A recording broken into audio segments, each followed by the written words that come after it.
36 hours, I guess, been like for you guys, and what was your feeling when you heard the news originally?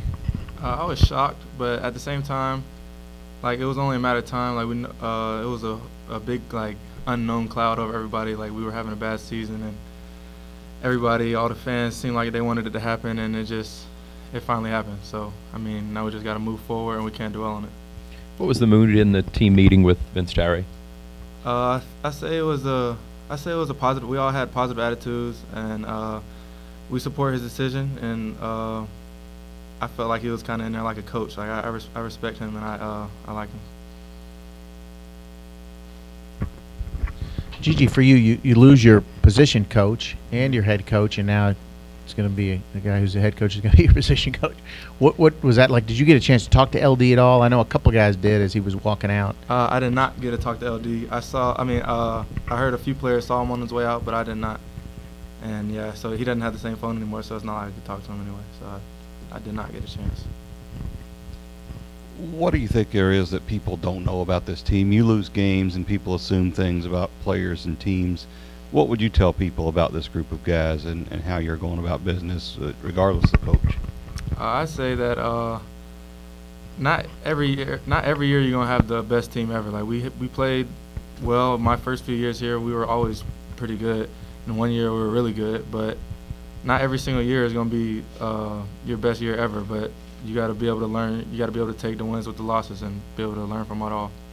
What do you say to people that, not just the losses, but the size of the losses? That's what kept people alarmed, that you guys were competitive in some of the games.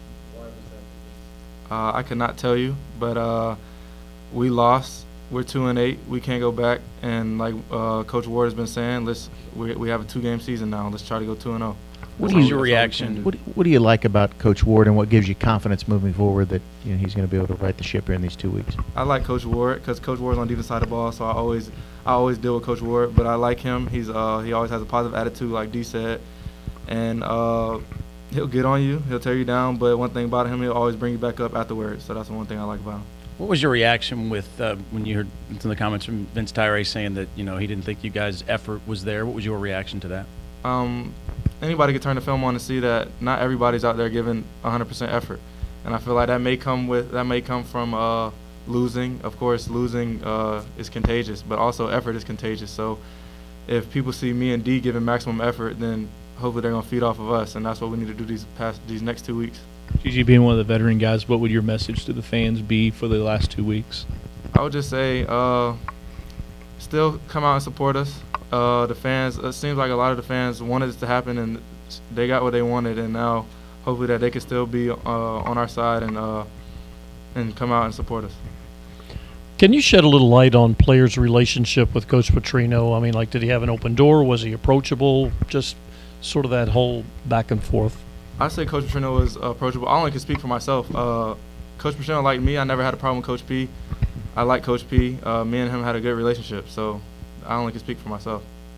What do you expect what do you hope for these last 2 weeks, maybe morale-wise? And what was the low point with this team in terms of the losing and the margins?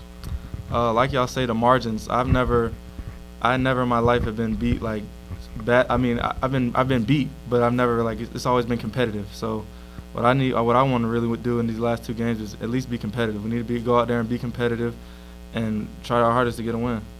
You said a couple of times that the fans got what they wanted. Did it make you mad, some of the reaction you were hearing during the season, or what was your reaction when you say the fans got what I don't wanted? really pay attention to all of it. I mean, I may see I see it on Twitter or something, but it goes through one ear and out the other. I don't really pay no attention to it. But how did you know that that's what they wanted, though, I guess is what I'm saying. You got a Twitter. Yep. Gigi, you guys have talked about making this week like any other, just preparing to play on Saturday. With everything that's gone on, is that hard? And does it seem crazy that you have, at the end of this week, you have another game to play with everything that's gone on? I don't think it makes it hard at all. Yesterday we had dinner up here. It was just a good atmosphere up there. All the coaches, none of the coaches never really eat dinner with us, but all the coaches were up there, ate dinner with us. Even Mr. Tyree was up there, which is big. Like, your AD comes to your dinner and eats with y'all. That's big. So it was just an atmosphere change, and I feel like everybody has a positive attitude. And honestly, like I said, I just want to go 1-0 this week, and we have a 2-game season, and that's how I look at it. You mentioned Twitter. How does social media affect how this all went down? And if you could log all your teammates off of social media, would you do that? I mean, how do you handle that as a team leader as well? I feel like, I feel like sometimes people say things they shouldn't on social media, but we don't have a rule against social media, and people are allowed to say what they want. So, Was Coach Petrino different at all this year? Is there something that you can pinpoint? I couldn't tell you anything different.